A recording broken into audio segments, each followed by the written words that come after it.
अस्सलाम वालेकुम students, how are you, कैसे हैं आप। तो होपफुली आप सब ठीक होंगे। तो बच्चों, आज का जो लेक्चर है, आज का जो टॉपिक है, उसमें हम कवर करेंगे। फिर से हमारा टॉपिक शुरू हुआ है प्रेपरेशन ऑफ अल्केन्स के बारे में। और हम दो मेथड्स पढ़ चुके हैं अल्केन्स को तैयार करने के। पहला मेथड हमने पढ़ा था हाइड्रोजिनेशन के नाम से, ठीक है। और जो सेकंड मेथड था वो था फ्रॉम अल्काइल हैलाइड्स, ठीक है। उसमें हमने फर्दर दो मेथड्स थे अल्काइल हैलाइड से। एक था जिंक को यूज़ करके जो हम बनाते थे अल्केन्स को, और सेकंड था हाइड्रोजिनोलाइसिस, ठीक है। तो इस तरह हमने कार्बोक्सिलिक एसिड्स जो है उनसे भी हमने अल्केन तैयार करने हैं। ये आज का हमारा थर्ड मेथड है according to our textbook. तो स्टार्ट करते हैं कि कैसे हम कार्बोक्सिलिक एसिड्स की मदद से अल्केन्स तैयार करेंगे, ठीक है। तो बच्चे, आपको सबसे पहले बताता चलो कि कार्बोक्सिलिक एसिड से जब आपने अल्केन तैयार करने हैं तो आपने यहाँ पे किस कॉन्सेप्ट को यूज़ करना है। आप यहाँ पे यूज़ करेंगे एक नया कॉन्सेप्ट जिसका नाम होगा डी कार्बोक्सिलेशन। क्या टर्म यूज़ किया मैंने? डी कार्बोक्सिलेशन, ठीक। तो first of all D carboxylation का मतलब समझना ज़रूरी है, लेकिन मैं चाह रहा हूँ मैं अपनी पूरी बात लिख दूँ, क्योंकि हम कार्बोक्सिलिक एसिड्स के रेफरेंस स्पेशली बात कर रहे हैं। तो मतलब बात थोड़ी सी डिटेल से कर देनी चाहिए। चलें, वो जब वक्त आएगा फिर कर लेंगे, ऐसे आप परेशान होंगे। तो बेटा, कॉन्सेप्ट जो हमने यूज़ करना है वो क्या है? वो डी कार्बोक्सिलेशन का कॉन्सेप्ट है। तो डी कार्बोक्सिलेशन का मतलब क्या होता है, चलें पहले इसको समझ लेते हैं हम। देखिए, टर्म शुरू हो रही है डी। जब टर्म स्टार्ट हो ना इस तरह डी से ऑर्गेनिक केमिस्ट्री में कोई भी, तो उसका मतलब होता है रिमूवल, कि वो चीज़ अब निकलेगी आपके सबस्ट्रेट में से, ठीक है। तो डी कार्बोक्सिलेशन, कार्बोक्सी की जो टर्म है ये हम इस्तेमाल करते हैं कार्बन डाइऑक्साइड के लिए। तो डी कार्बोक्सिलेशन का मतलब फिर सीधा सीधा क्या बन जाता है? It is the removal of carbon dioxide, removal of carbon dioxide from your substrate.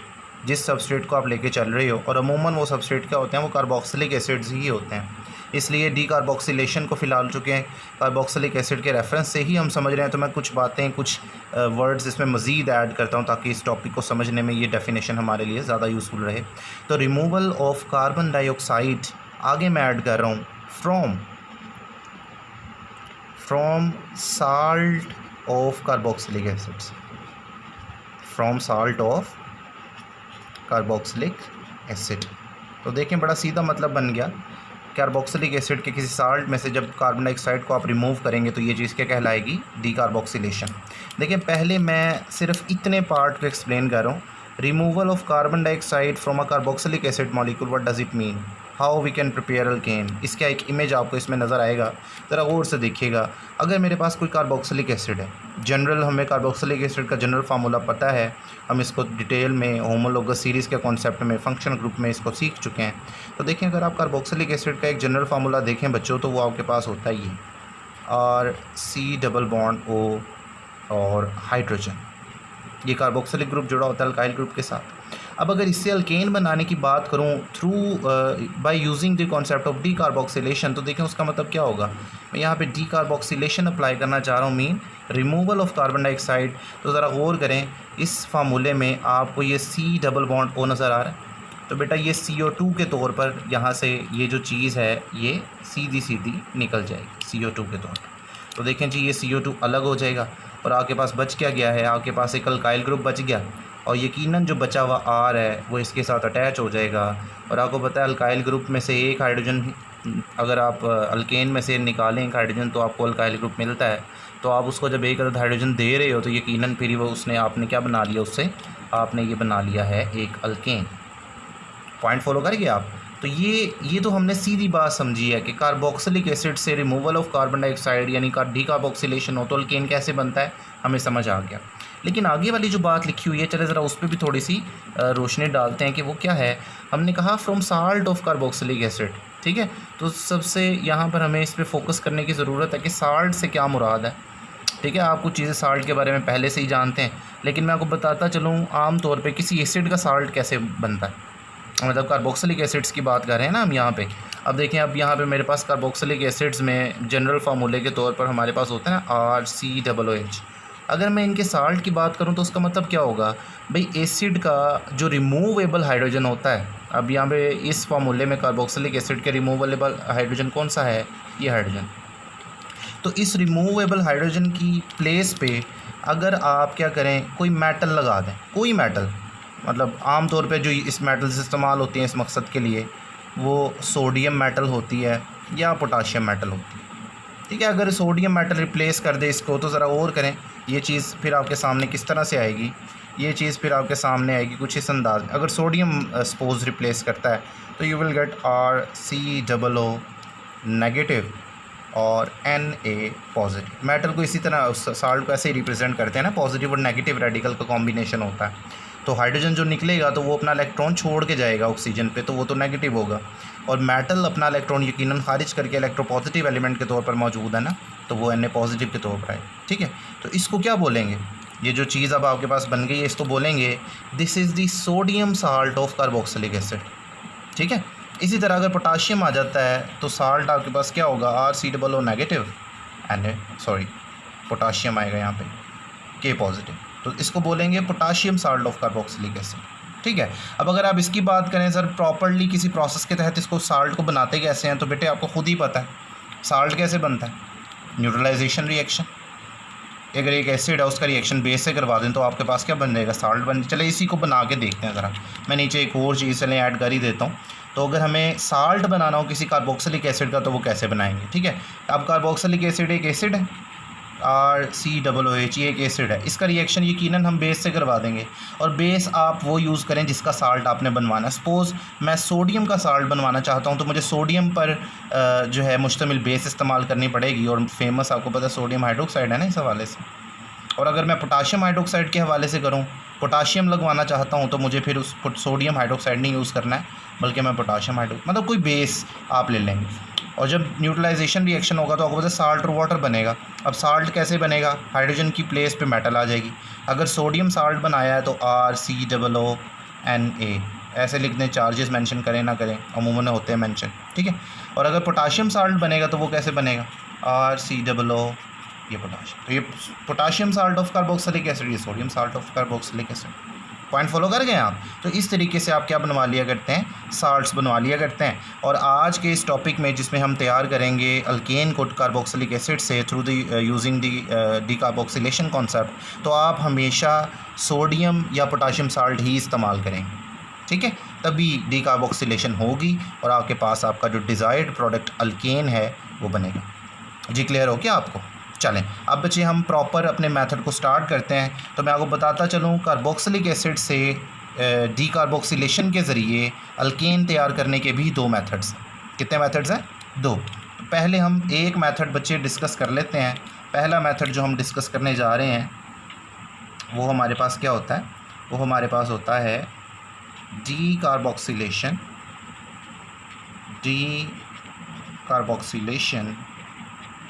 Using soda lime,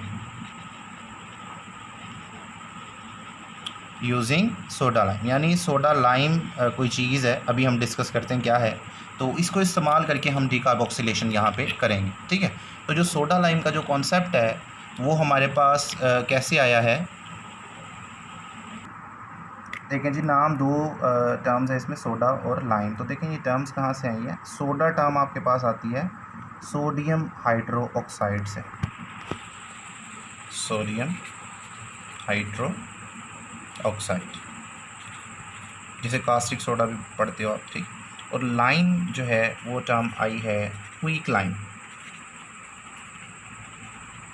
sodium hydroxide अब आपको पता है NaOH, जिसे कास्टिक सोडा भी बोलते हैं, और साथ क्विक लाइम क्या होता है, कैल्शियम ऑक्साइड।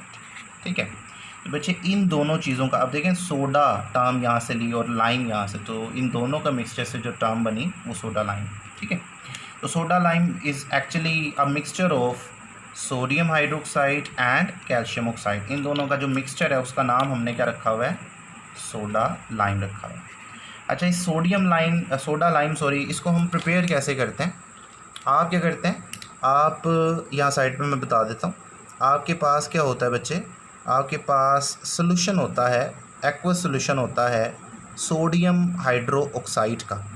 ठीक है, ये NaOH सोडियम हाइड्रोक्साइड का एक्वस सोल्यूशन होता है, और आप इस एक्वस सोल्यूशन में ऐड करवाते हो calcium oxide. Solid calcium oxide होता है, उसके क्रिस्टल्स आप इसमें ऐड करते हो और उसके पास जाहिर सी बात है इन दोनों का एक्वस मिक्सचर एक आपके पास आ जाएगा। तो आपने क्या करना है, उस एक्वस मिक्सचर को हीट करना। हीट करेंगे तो वो जो मिक्सचर है यकीनन वो ड्राई होगा। तो हीट करके जब आप उस मिक्सचर को ड्राई करेंगे तो आपके पास क्या होगा, आपके पास सॉलिड ग्रैनुलर प्रोडक्ट एक बन जाएगी। तो ये जो सॉलिड ग्रैनुलर प्रोडक्ट आपके पास बनेगी बच्चों, इसे हम क्या बोलेंगे, इसे हम बोलेंगे ये सोडा लाइम है। ठीक है, आमतौर पे जब सोडियम हाइड्रोक्साइड को बच्चे हम इस्तेमाल करते हैं ना, तो सोडियम हाइड्रोक्साइड को हम इस्तेमाल करने के लिए आमतौर पे सोडा लाइम की फॉर्म में ही आप उसको लेते हो। उसकी रीज़न है एक प्रॉपर, ठीक है, केमिस्ट्री जो अंडरस्टैंड करते हैं उन्हें ये चीज़ें पता होती हैं। क्योंकि बेटे जो सोडियम हाइड्रोक्साइड है ना, ये बेसिकली क्या है, ये हाइग्रोस्कोपिक कंपाउंड है। हाइग्रोस्कोपिक समझते हैं, जी से हाइड्रो नहीं कह रहा मैं, हाइग्रोस्कोपिक कंपाउंड यहाँ पे मैं लिख देता हूँ। हाइग्रोस्कोपिक कंपाउंड होता है विच एब्जॉर्ब्स मॉइस्चर। तो अगर आप इसको प्योर फॉर्म में कहें कि आपको मिल जाए पड़ा हुआ तो नहीं मिलेगा। लैब में इसने पानी एब्जॉर्ब कर लिया होता है बेटा, ये पेस्ट बन जाता है बड़ा विस्कस सा, और ये बड़ा क्रोसिव होता है फिर, तो इसको उस तरह पे डील करना बड़ा मुश्किल है। तो इसलिए आमतौर पे इसको ना सोडा लाइम की सूरत में कैल्शियम ऑक्साइड के साथ यूज़ करते हैं। इसकी अब जो मिक्सचर बनता है सोडा लाइम, ये बहुत कम पानी एब्जॉर्ब करता है, ना होने के बराबर, तो उससे इसको डील करना भी आसान है और वैसे भी एक यूज़फुल मतलब प्योर चीज़ आपको मिल जाती है। ठीक है, चलें, तो इस तरीके से आप सोडा लाइम की शक्ल में इस्तेमाल करेंगे सोडियम हाइड्रोक्साइड को, और आप क्या करवाएंगे, रिमूवल ऑफ CO2, जिसे आप डीकार्बोक्सिलेशन बोलते हैं। ठीक है, चलिए अब इसको ना रिएक्शंस पे अप्लाई करके देखते हैं कैसे सोडा लाइम आपको हेल्प आउट करेगा जब आप क्या करेंगे, जब आप डीकार्बोक्सिलेशन परफॉर्म करेंगे। ठीक है, चलें नेक्स्ट पेज पे मैं आपको बताता हूँ।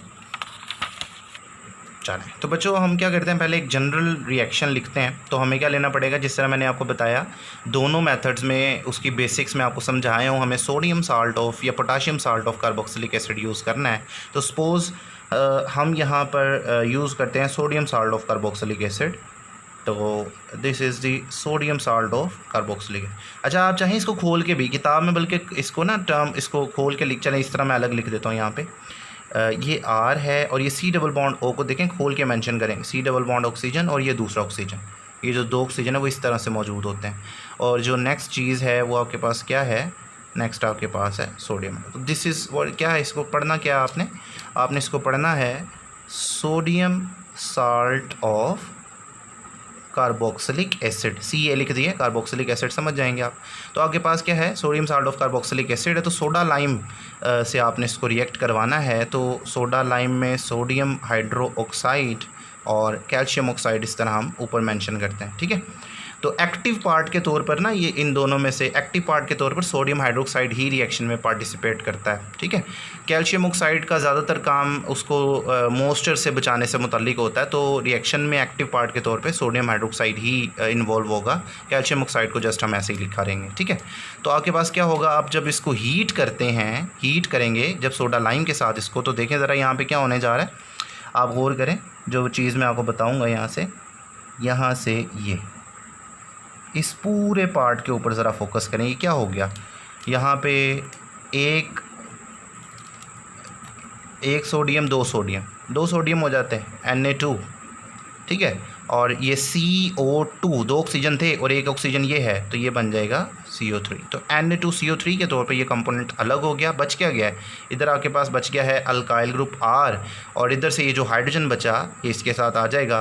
और आपको पता है अल्काइल ग्रुप के साथ जब हाइड्रोजन लगा देते हैं तो ये बेसिकली क्या बन जाता है, एक अल्केन। तो आपने एक अल्केन इस तरीके से प्रिपेयर कर लिया। अब अगर इसकी एक एग्जांपल लिख दें, ये तो जनरल रिएक्शन के तौर पर लिखा ना, R की वैल्यू लगा दें आप। कार्बोक्सिलिक एसिड फ़र्ज़ करें मैं CH3 लगा देता हूँ, तो मेरे पास ये साल्ट क्या होगा, CH3 C double bond O negative Na positive. इसको पढ़ेंगे। अब देखें दो कार्बन वाला एसिड है ना, एसिटिक एसिड, तो ये कहलाएगा sodium salt of acetic acid. पहले जनरल था ना, तो हमने कहा था कार्बोक्सिलिक एसिड, अब आएगा sodium salt of acetic acid, ये आपके पास आ गया। उसी तरह आप इसको भी सोडा लाइम से जब ट्रीट करवाएंगे तो यहाँ पर भी डीकार्बोक्सिलेशन होगी उसी तरह। ठीक है, ये जो पार्ट है ये वाला, ये आपके पास फिर से रिमूव हो जाएगा Na2CO3 के तौर पर। और बचेगा क्या, सॉरी ये ऑक्सीजन भी इसके अंदर था ये, और बचा हमारे पास क्या, इधर से CH3 और इधर से हाइड्रोजन है। तो CH3 के साथ जब आप हाइड्रोजन लगा देंगे तो ये बेसिकली क्या बन गया, CH4 जो कि मीथेन है। इस तरीके से आपने अल्केन प्रिपेयर कर लिया। ठीक है, तो बेटा ये होता है डीकार्बोक्सिलेशन ऑफ मोनोकार्बोक्सिलिक एसिड। अच्छा मैंने टर्म इस्तेमाल की मोनोकार्बोक्सिलिक एसिड, ये भी देख लें, मोनोकार्बोक्सिलिक एसिड वो होता है जिसमें एक COOH ग्रुप हो। ठीक है, कार्बोक्सिलिक एसिड के आगे टाइप्स होती हैं, ऐसे एसिड भी होते हैं जैसे ऑक्जेलिक एसिड, उसमें क्या होता है 2 COOH ग्रुप होते हैं, तो उसकी बात नहीं कर रहे अब, हम बात करें मोनोकार्बोक्सिलिक एसिड जिसमें सिर्फ एक COOH ग्रुप होगा, उसी का साल्ट बनवा के हमने इस्तेमाल करना। ठीक है बच्चों, चलें ये ओवरऑल रिएक्शन था। अब बच्चे अब टाइम आ गया इसके बारे में कुछ इंपॉर्टेंट किस्म के नोट्स और एंटी टेस्ट से मुतल्लिक बातें लिखने का और कुछ ऑर्गेनिक केमिस्ट्री से मुतल्लिक भी चीज़ें लिखने का। तो यहाँ पर आप एक हाइडिंग छोटी सी मैं यूज़ करूँगा, इम्पोर्टेंट नोट्स। इस रिएक्शन के हवाले से कुछ इंपॉर्टेंट बातें हमारे पास मौजूद हैं, उनका हमने ज़रा जिक्र करना है, वो कौन से नोट्स हैं। ठीक है, थोड़ा सा उस पर हम अब लगाते हैं रोशनी। तो देखें जी, पहला जो इम्पोर्टेंट नोट हमारे पास मौजूद है वो एक क्वेश्चन की सूरत में। ठीक है, आपसे एक क्वेश्चन हम पढ़ रहे थे बच्चों, डीकार्बोक्सिलेशन यानी removal of carbon dioxide. Reaction मैंने आपके सामने लिख दिया है, मुझे बताएं यहाँ पर कहीं CO2 निकली है? कार्बन डाइऑक्साइड गैस आपने गौर नहीं किया कि कार्बन डाइऑक्साइड गैस आपको यहाँ कहीं नज़र नहीं आई है। ठीक है, तो बच्चे मैं आपको बता दूं, कार्बन डाइऑक्साइड गैस मौजूद ज़रूर है लेकिन उस तरह नज़र नहीं आई। अब ज़रा गौर करिएगा, ये देखें, ये जो प्रोडक्ट हमारा यहाँ से हमने ये जो ब्लू कलर का एरिया बनाया था, इसमें ज़रा इस पार्ट के ऊपर गौर करें ना, ये पार्ट बुनियादी तौर पे CO2 ही तो था। जब इसने निकलना था तो CO2 के तौर पर ही, लेकिन 2 सोडियम और 1 ऑक्सीजन के साथ मिला के हमने प्रोडक्ट क्या बनाया, Na2CO3। इसका मतलब है जो कार्बन डाइऑक्साइड निकला है वो निकला ज़रूर है, लेकिन वो किसके अंदर मौजूद है इस वक्त, वो इस Na2CO3 में मौजूद है। इसका मतलब है कार्बन डाइऑक्साइड एक गैस की शक्ल में खारिज नहीं हो रही यहाँ पे, बल्कि वो सॉलिड फॉर्म में प्रेसिपिटेट की शक्ल में Na2CO3 की शक्ल में निकलेगी, यानी वो एलिमिनेट हो रही है। तो भाई पहली लाइन हमें इंपॉर्टेंट नोट के तौर पर लिख देनी चाहिए, और वो क्या है, वो है जी CO2 is not evolved. Decarboxylation के बारे में पहला पॉइंट हम लिख रहे हैं, CO2 is not evolved. Carbon dioxide gas की शक्ल में खारिज नहीं हुई, बट एलिमिनेटेड, निकली है, एलिमिनेटेड एज Na2CO3।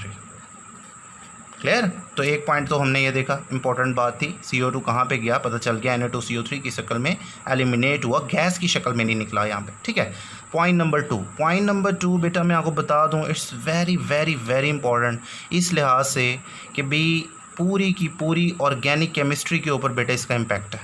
ये जो रिएक्शन है जिसको आज हमने डिस्कस किया, decarboxylation of monocarboxylic acid using soda lime, तो बेटा ये पूरी ऑर्गेनिक केमिस्ट्री पे इसका एक तरह का इम्पैक्ट आपको नज़र आएगा। अच्छा देखिए, मैं ऊपर वाली एग्जांपल से इसको समझाने की कोशिश करता हूँ आपको। देखिए ऊपर वाले एग्जांपल में आपने क्या सीखा है, ये जो ऊपर वाली एक एग्जांपल हमने सीखी है, इसमें हमारे पास, मैं सिंपल करके लिख रहा हूँ, हमारे पास क्या था, CH3COONA, मैंने उसको कॉन्स्ट्रिक्ट करके लिखा है, ये था ना हमारे पास sodium salt of acetic acid, और इससे जो आपने अल्केन बनाया, इन शॉर्ट यही था ना हमारा मेन प्रोडक्ट मीथेन। ज़रा गौर करें, आपने जो अल्केन बनाया वो मीथेन है, और आपने जो एसिड यूज़ किया था वो क्या था, वो एसिटिक एसिड था। तो एसिटिक एसिड में कितने कार्बन होते हैं, एक कार्बन और ये दूसरा कार्बन, यानी 2 कार्बन वाला एसिड यूज़ किया और बदले में आपको 1 कार्बन वाला अल्केन मिला। यानी आप कह सकते हो acid of 2 carbon gives you alkane of 1 carbon. इसका मतलब जितने भी कार्बन वाला कार्बोक्सिलिक एसिड यूज़ होगा, प्रोडक्ट में जो अल्केन मिलेगा उसमें 1 अदद कार्बन एटम कम होगा। अगर आप 3 कार्बन वाला एसिड यूज़ करते हैं, you will get an alkane with 2 carbon. तो बेटा जब भी ये जो चीज़ होती है ना, अब इसको आप केमिस्ट्री में इसको बोलते हैं डिसेंट ऑफ चेन। क्या कहते हैं इसको, डिसेंट समझते हैं ना, नीचे आना, डिसेंट ऑफ चेन, के चेन में आप नीचे आ गए ना, यानी आप 2 कार्बन से आपको 1 कार्बन मिला तो चेन में आप नीचे आ गए। तो ऑर्गेनिक केमिस्ट्री में बेटा अब आगे कन्वर्जन शुरू होंगी केमिस्ट्री में, ऑर्गेनिक केमिस्ट्री में, जब कभी आपको कहा जाए कम कार्बन वाली चीज़ बनाने के लिए, तो बेटा कम कार्बन बनाने का जो तरीका होगा वो डीकार्बोक्सिलेशन ही होगा, याद रखिएगा। अब इस चीज़ को मैं एग्जाम्पलीफाई करता हूँ तो आप बेहतर समझ पाएंगे मैं क्या कह रहा हूँ। देखिए आपको केमिस्ट्री में क्वेश्चन आ गया, वो आपको कहता है जी यू कन्वर्जन्स बड़ा इंपॉर्टेंट पार्ट होती हैं केमिस्ट्री का। आगे आगे मैं आपको देना शुरू करूँगा और सिखाऊंगा भी। आज से समझने सीखने का अमल शुरू हो गया। मैं आपको क्वेश्चन देता हूँ, वो आपको बोर्ड में क्वेश्चन दे देता है, कन्वर्ट ईथेन, ईथेन क्या 2 कार्बन वाला alkane, convert ethane into methane. देखिए परेशान कुन बात है, एक कार्बन को आपने कम करना है, 2 कार्बन वाले कंपाउंड से आप 1 कार्बन वाला कंपाउंड बनाएंगे, यकीनन परेशानी वाली बात होगी आपके लिए। तो फ़ौरन से फट से जहन में आना चाहिए डीकार्बोक्सिलेशन का कॉन्सेप्ट यूज़ होगा। करेंगे आप क्या, आप किसी तरह मैजिक कर लें। कैसा मैजिक भाई, वो एक तरह का मैजिक आप यहाँ पे परफॉर्म करें जिससे आपका ये जो ईथेन है ये आपके एसिड कार्बोक्सिलिक एसिड में बदल दें। इसको 2 कार्बन वाला एसिड था ना, 2 कार्बन वाला अल्केन है, इसको आप 2 कार्बन वाले एसिड में बदल दें किसी तरह। अब ये काम कैसे कह रहा हूँ मैं, मैजिक से होगा। मैजिक से अब क्या मुराद है, मैजिक समझे कुछ रिएक्शंस है ना यहाँ पे, और वो केमिस्ट्री सीखने से ही वो रिएक्शन आगे आगे आपको आएंगे कि क्या तरीक़ेकार। मैजिक किया आपने जनाब, किसी तरह ईथेन को एसिटिक एसिड में बदला। नेक्स्ट स्टेप क्या होगा, एसिटिक एसिड में बदलने के बाद आप इसको सोडियम साल्ट में बदल दें, तो बेस से रिएक्शन करवाएं। ये क्या बन जाएगा, ये आपके पास बन जाएगा सोडियम साल्ट ऑफ एसिड।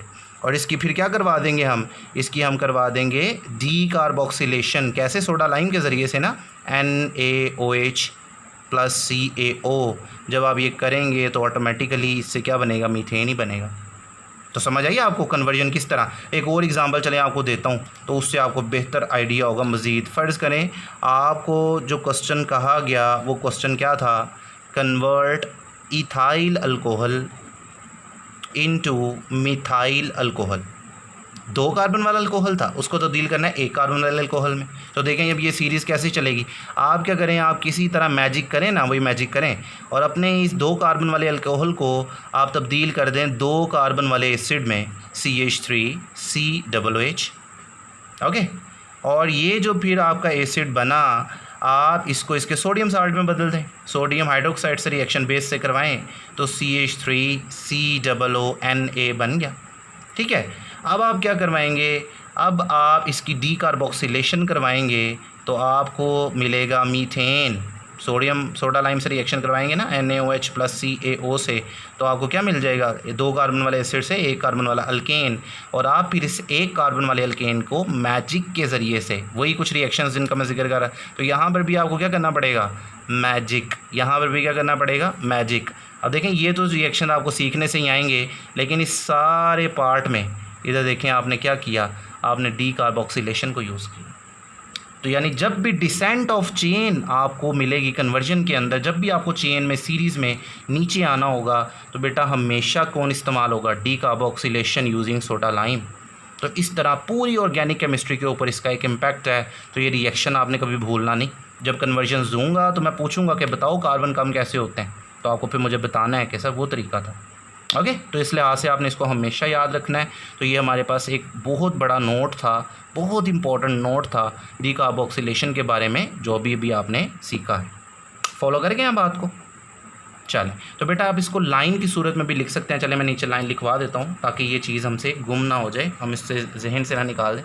तो यहाँ पे हम लिख देते हैं नोट नंबर 2 के लिए स्टेटमेंट हमारे पास क्या होगी, तो हम लिखेंगे दिस रिएक्शन, नोट नंबर 2 मैं ये मेंशन कर रहा हूँ यहाँ पे, this reaction gives alkane with 1 less carbon atom as compared to carbon atoms in carboxylic acid. Carboxylic acid में जितने भी कार्बन होंगे अल्केन में एक कम होगा उससे। ठीक है, तो ये आपके पास हो जाता है बेटे नोट नंबर 2। क्लियर है जी। चलें, तो बेटा आज के लिए ये इस रिएक्शन के लिए इतनी ही चीज़ें थी। उम्मीद है आपको चीज़ें समझ आएंगी और आप इनको इस्तेमाल करेंगे। आज के लिए इसमें इतना ही है बच्चों। ठीक है, बाकी हम नेक्स्ट वीडियो में डिस्कस करते हैं।